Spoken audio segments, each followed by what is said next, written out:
تو یاد رکھیے قربانی کے ایام جو ہیں وہ 3 دن ہیں، ذی الحجہ کی 10 تاریخ، 11 تاریخ اور 12 تاریخ۔ اگر کوئی شخص 10 تاریخ کو کسی عذر کی بنا پر قربانی نہیں کر سکا تو شریعت نے ہمیں اجازت دی ہے کہ ہم 11 تاریخ کو بھی قربانی کر سکتے ہیں۔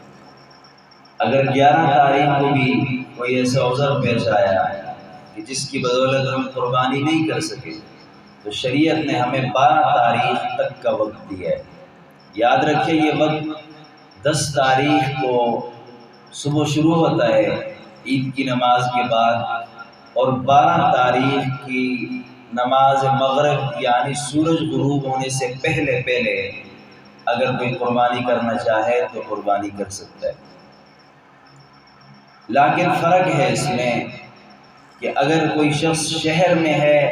اور دوسرا شخص دیہات میں ہے تو ان دونوں کی قربانی کرنے کا وقت شروع ہونے میں فرق ہے۔ وہ فرق کیا ہے بھائی؟ اگر کوئی شخص شہر میں رہتا ہے تو وہاں پر عید کی نماز سے پہلے قربانی کرنا جائز نہیں ہے۔ اگر کسی نے عید کی نماز سے پہلے قربانی کی نیت سے جانور ذبح کر لیا شہر کے اندر، یہ قربانی نہیں ہوگی، یہ ایسے ہی ہے جیسے بازار سے کوئی شخص جا کے گوشت خرید لیتا ہے۔ لیکن اگر کوئی شخص دیہات میں ہے، ایسی جگہ جہاں پر عید کی نماز نہیں پڑھی جاتی، ہوتا ہے ہمارے یہاں پہاڑوں پہ لوگ جو ہے نا عید کی نماز نہیں پڑھتے کیونکہ وہاں ہوتی نہیں شریعت کی روشنی میں۔ اگر کوئی شخص پہاڑوں میں رہتا ہے، شہر سے کافی دور ہے، تو وہاں پر عید کی نماز کا وقت آنے کا انتظار نہیں کرنا ہے، بلکہ وہاں پر صبح صادق جیسے ہی طلوع ہوگی، صبح صادق کے طلوع ہونے کے بعد قربانی اگر کرنا چاہیں تو ان کی قربانی درست ہے، یعنی ان کا وقت ہی وہاں سے شروع ہوتا ہے۔ اسی طرح بھئی اگر کوئی شخص خود شہر میں موجود ہے، یعنی خود ہمارے مانسہرہ میں موجود ہے اور اس کی قربانی ایسی جگہ کرنی ہے جہاں پر عید کی نماز نہیں ہوگی، یعنی شرعی طور پر وہاں عید پڑھنا لوگوں کے اوپر لازم نہیں ہے، تو وہاں پر اس کی قربانی عید جو ہے نا صبح صادق کے طلوع ہونے کے بعد اگر کوئی کر لے تو قربانی درست ہے۔ وجہ کیونکہ اس کی قربانی وہاں کرنی ہے، شہر اس کا تعلق صرف نماز کے ساتھ ہے۔ اسی طرح بھئی قربانی دن میں کرنی ہے یا رات میں کرنی ہے،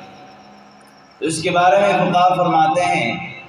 کہ قربانی دن میں کرنی چاہیے، رات کو قربانی کرنا مکروہ ہے۔ لیکن آج اس کا خیال یہ ہے کیونکہ یہ جب مسائل لکھے جا رہے تھے تو یہ کافی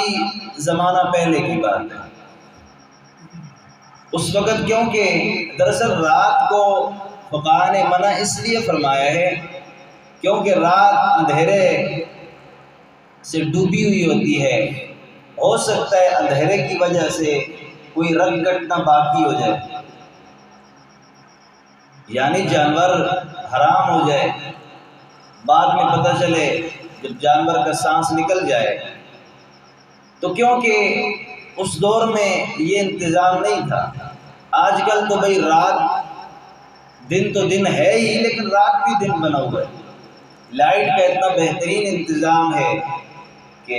ہماری سوچ سے بھی باہر ہے۔ ہم شہروں میں چلے جائیں، بڑے شہروں میں یہ محسوس ہی نہیں ہوتا کہ یہاں پہ رات ہے۔ ہاں اگر آسمان کی طرف نظر اٹھا کے دیکھا جائے تو ٹھیک ہے، آسمان میں جو ہے نا رات دکھائی دیتی ہے، لیکن زمین پہ جو ہے نا رات دکھائی دینا بڑا مشکل ہے۔ اس لیے رات کو بھی اگر قربانی کر لی جائے اس دور میں تو بالکل درست ہے بھائی۔ اسی طرح مسافر کے اوپر قربانی نہیں ہے، لیکن مسافر عید الاضحیٰ کی 10 تاریخ کو جس دن قربانی کا دن شروع ہوتا ہے، اگر اس دن وہ سفر پہ تھا لیکن 11 تاریخ کو وہ سفر سے واپس آ گیا ہے، یعنی اپنے گھر واپس چلا ہے،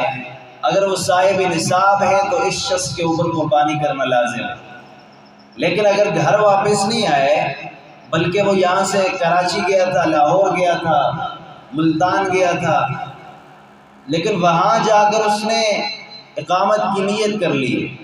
یعنی اس نے نیت کر لی ہے کہ میں نے یہاں 1 مہینہ رہنا ہے، اگر وہ صاحب نصاب ہے تو اس شخص کے اوپر قربانی کرنا لازم ہے۔ اسی طرح بھائی قربانی کیونکہ صاحب نصاب پر واجب ہے، تو قربانی کے ایام میں صاحب نصاب کے اوپر قربانی کی نیت سے جانور ذبح کرنا لازم ہے۔ یہ نہیں کہ او بھائی یہ قربانی کے ایام میں چلے صدقہ کر دیتے ہیں، نہیں بھی غلط بات ہے۔ اللہ تعالیٰ نے جس چیز کو جہاں پر ہمارے لیے لازم قرار دیا ہے وہاں پر ہمارے لیے عمل کرنا لازم ہے۔ نماز کا وقت ہے، بندہ کہے کہ نہیں بھائی نماز نہیں پڑھتے، اس وقت ذکر کرتے ہیں، ان الصلاۃ کانت علی المؤمنین کتابا موقوتا۔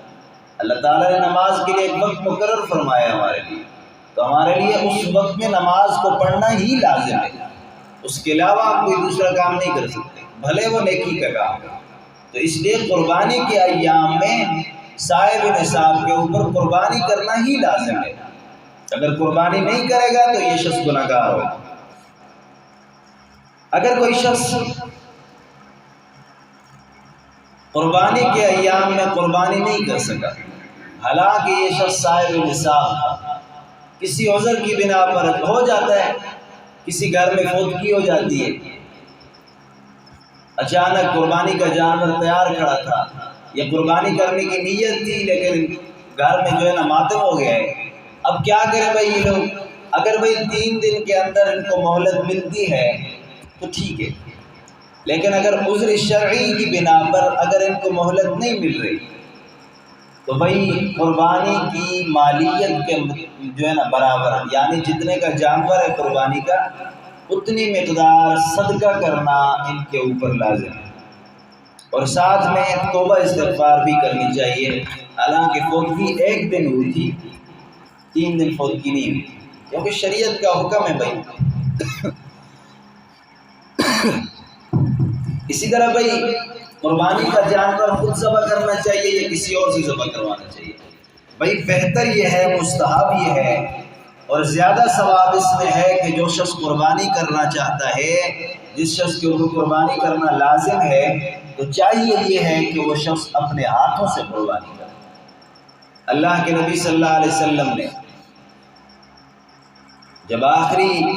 قربانی کا موقع تھا، آپ نے غالباً 63 قربانیاں اپنے ہاتھوں سے کی تھی، اور اتنی ہی مقدار اب میں انشاءاللہ یہ کل تحقیق کر کے بتاؤں گا کہ اللہ کے نبی صلی اللہ علیہ وسلم نے آخری حج کے موقع پر کتنی قربانیاں کی۔ غالباً کوئی 100 سے زیادہ قربانیاں بنتی ہیں، 100 کے لگ بھگ بنتی ہیں، تو یعنی آپ نے تقریباً 50 یا 60 سے اوپر جانوروں کو اپنے ہاتھوں سے ذبح کیا تھا۔ اور عجیب بات یہ کہ آپ نے اونٹوں کو نہر کیا تھا، اور یوں اونٹ اپنی باری باری پہ خود آپ صلی اللہ علیہ وسلم کے سامنے آتے تھے اور آپ کو نہر کرتے تھے۔ عجیب دیکھیے نا، عقل تسلیم نہیں کرتا ہے کہ جانور دوسرے جانور کو تڑپتا دیکھے، اس کے خون کو دیکھے، اور پھر خود چل کے جو ہے نا اس کے جو ہے نا پاس آئے اور آ کر خود اپنے آپ کو ذبح کروائے یا نہر کروائے۔ تو وہ عجیب سی کیفیت ہوگی کہ صحابہ کرام کو ہجوم دیکھتا ہوگا، اور اللہ کے نبی صلی اللہ علیہ وسلم کے ہاتھوں میں ایک تیز دھار آلہ ہوگا، اور ہر جانور اپنی باری پہ خود چل کے آتا ہوگا اور آپ اس کو نہر کرتے ہیں۔ تو اس لیے بھائی خود ذبح کرنا چاہیے۔ ٹھیک ہے، قصائی کو بعض لوگ بلا لیتے ہیں، لیکن کم از کم نہر وہ چھری خود چلانی چاہیے، اگر زیادہ نہ ہو تو کم از کم ابتدائی چھری چلا لے، بعد میں کوئی دوسرا طاقتور شخص لے لے جو جانور کو اچھے سے ذبح کر سکے۔ بعض لوگ کہتے ہیں وہ جی بس نہیں خونہ بھی نہیں پڑنا ہوگا، ارے بھائی خون کا ایک قطرہ بھی ہمارے لیے نجات کا ذریعہ ہے، اس میں کیوں بھائی آپ کو تکلیف کیا ہے؟ اس لیے بھائی بہتر یہ ہے، افضل یہ ہے، مستحب عمل یہی ہے کہ خود ذبح کیا جائے۔ پیسے آپ خود لگا رہے ہو، جانور کسی اور سے ذبح کروا رہے ہو۔ گھر کا سربراہ، مثال کے طور پر اب حاجی صاحب ہیں، رنگزیب پاجی ہیں، ماما ہیں، حنیف چاچا ہیں، راجہ پاجی ہیں، یعنی آپ گھر کے سربراہان میں سے آتے ہیں کہ جن کی اولادیں موجود ہیں۔ اب بہتر یہ ہے کہ سربراہ کی حیثیت سے آپ جو ہے نا جانور کو ذبح کریں۔ یہ ایک تعلیم بھی ہے ہماری آنے والی نسلوں کے لیے کہ باہر سے کسائی کو نہیں بلانا ہے، گھر کے جو ہے نا بڑے ادھیڑ عمر کے لوگ خود چھری چلائیں تاکہ ان کو بھی ایک سبق ملے کہ یہ بڑا کام ہے۔ ہمارے والد صاحب نے بیماری کی حالت میں آ کر جانور کی جو ہے نا گلے پہ خود چھری چلائی۔ اسی طرح بھائی قربانی کرتے وقت زبان سے نیت کرنا یعنی تکبیر پڑھنا ضروری ہے یا نہیں؟ تو فقہا فرماتے ہیں کہ زبان سے الفاظ تکبیر کہنا ضروری نہیں ہے، بس دل میں اگر جو ہے نا نیت کہنا کافی، نیت کا جو ہے نا ہونا کافی ہے۔ کیونکہ اگر زبان سے اگر نیت جو ہے نا تکبیر کہنا اگر ضروری ہو تو انسان ہے بھائی 2 لاکھ کا جو ہے نا اس نے جانور خریدا ہے، اب اللہ نہ کرے تکبیر بھول گیا ہے، لازم ہے اگر زبان سے کہنا تو جانور خراب ہو گیا۔ تو شریعت نے ہمارے لیے یہ سہولت رکھی ہے کہ زبان سے الفاظ تکبیر اللہ اکبر یہ کہنا ضروری نہیں ہے، بلکہ بس دل میں نیت کا ہونا کافی ہے۔ لیکن زبان سے اگر کہے تو زیادہ مناسب بہتر ہے، کیونکہ معلوم پتہ چلنا چاہیے کہ یہ شخص خدا کے نام پہ ذبح کر رہا ہے، یہ کسی پیر فقیر کے نام پہ ذبح کر رہا ہے، یا پھر کسی جو ہے نا بتوں کے نام پہ ذبح کر رہا ہے۔ کیونکہ میں نے کل بھی آپ کو بتایا تھا یہ قربانی آج سے نہیں ہے، یہ وہ زمانے جاہلیت سے پہلے بھی یہ قربانی مشروع تھی۔ باقی مذاہب میں اس کو بھی جو ہے نا ایک مذہبی رسم کے طور پر قربانی کی جاتی ہے، اور وہ لوگ عیسائی حضرت مسیح کا نام لیتے ہیں اور اسی طرح مشرکین بتوں کا نام لیتے ہیں۔ تو اس لیے مسلمانوں کو چاہیے تاکہ فرق واضح ہو جائے کہ یہ شخص خدا کے نام پہ ذبح کر رہا ہے یا کسی اور کے نام پہ ذبح کر رہا ہے۔ اور اسی وجہ سے ہمارے ہاں اس وقت جانور جو ہے نا لٹایا جاتا ہے، چھری چلانے کا وقت ہوتا ہے، اللہ اکبر لا الہ الا اللہ تکبیر کے لیے۔ اسی طرح بھائی کسی دوسرے کی طرف سے قربانی کرنا کیسا ہے؟ یاد رکھیے قربانی میں نیابت جائز ہے، یعنی جس شخص کے ذمہ قربانی واجب ہے اگر اس کی اجازت سے یا اس کے حکم سے اس کی طرف سے کوئی دوسرا آدمی قربانی کر رہا ہو تو بالکل قربانی جائز ہے، لیکن اگر اس کے بغیر اس کی طرف سے قربانی کر دی تو یہ قربانی اس کی طرف سے ادا نہیں ہوگی۔ یعنی میں حنیف چاچا کی طرف سے حنیف چاچا کی اجازت کے بغیر اگر قربانی کر رہا ہوں تو یہ حنیف چاچا کی قربانی نہیں ہوئی، وہ ان کے ذمہ میں قربانی باقی ہے۔ اجازت ضروری ہے، کسی شخص کو اپنے جانور میں اس کی اجازت کے بغیر اگر شامل کر لیا تو قربانی سب کی نہیں ہوگی۔ اسی طرح اپنی اولاد کی طرف سے قربانی کرنا ضروری نہیں ہے، اگر اولاد صاحب نصاب ہے بالغ ہے تو وہ خود اپنی طرف سے قربانی کرے، لیکن اگر والد صاحب اپنی اولاد کی طرف سے بالغ اولاد کی طرف سے صاحب نصاب اولاد کی طرف سے گھر کا سربراہ ہونے کی حیثیت سے پیسے خود دیتے، کہتے ہیں کہ بھئی ہاں بھئی اس میں قربانی آپ کا بھی حصہ ہے، بس پیسے میں ہی دے دوں گا، درست ہوتا ہے بعض گھروں میں۔ اسی طرح بیوی کی قربانی اس کے شوہر کے اوپر لازم نہیں، اگر بیوی صاحب نصاب ہے تو اس کی قربانی کا الگ سے انتظام کیا جائے، اس کا ذمہ شوہر کے اوپر نہیں۔ شوہر باہر میں کروڑوں کا مالک ہے، لیکن مالک جو ہے قربانی بھی اس کی، لیکن اگر بیوی مالک نہیں ہے، صاحب نصاب نہیں ہے تو شوہر کے کروڑوں اربوں خربوں کا مالک ہونے کے باوجود بیوی کی قربانی شوہر کے اوپر لازم نہیں۔ ہر شخص نے کیونکہ بھائی اپنا حساب دینا ہے، اپنے اعمال کا جو ہے نا جزا سزا پانی، اس لیے جو صاحب نصاب ہے قربانی بھی اسی کی ہوگی۔ اسی طرح بھائی نبی کریم صلی اللہ علیہ وسلم کی طرف سے قربانی کرنا، اور اپنے باقی عزیز و اقارب والدین جو ہے نا فوت شدہ والدین کی طرف سے، دادا دادی کی طرف سے، یعنی جتنے بھی عزیز و اقارب انتقال کر چکے ہوں ان کی طرف سے قربانی کرنا تو بالکل درست ہے۔ بلکہ یہ زیادہ اچھا ہے کہ کوئی شخص نبی کریم صلی اللہ علیہ وسلم کی ذات گرامی کی طرف سے جو ہے نا قربانی کرے، کیونکہ ان کے احسانات ہی ہم پر اتنے ہیں کہ ان کی طرف جو ہے نا سے قربانی کرنا ایک ہمارے اوپر حق بھی ہے۔ اور کیونکہ اللہ کے نبی صلی اللہ علیہ وسلم ایک مینڈا اپنی طرف سے ذبح کیا کرتے تھے، ایک مینڈا اپنی پوری امت کے ان لوگوں کی طرف سے جو قربانی نہ کر سکتے۔ یعنی دیکھیے آج سے 1400 سال پہلے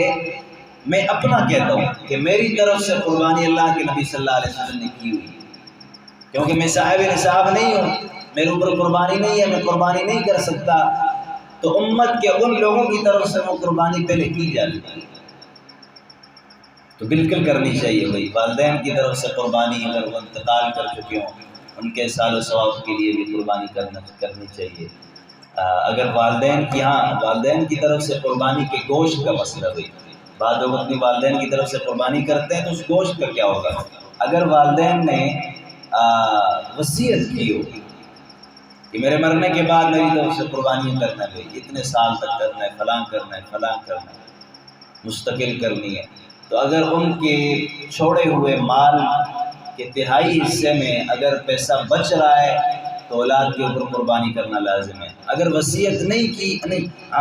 اگر انہوں نے وصیت کی ہوئی تھی تو ایسے مال کو جو ہے نا ایسے حصے کو صدقہ کرنا ضروری ہے، خود نہیں کھا سکتا۔ لیکن اگر وصیت نہیں کی تو اس گوشت کو خود بھی استعمال کر سکتا ہے، سارے کو بھی، غریب مساکین کو بھی دے سکتا ہے، یعنی اس کو اختیار ہے اس قربانی کے اندر جس میں وہ اپنی طرف سے اپنی خوشی سے اپنے والدین کے لیے قربانی کرتا ہے۔ اللہ تعالی ہمیں سمجھنے اور عمل کرنے کی توفیق عطا فرمائے۔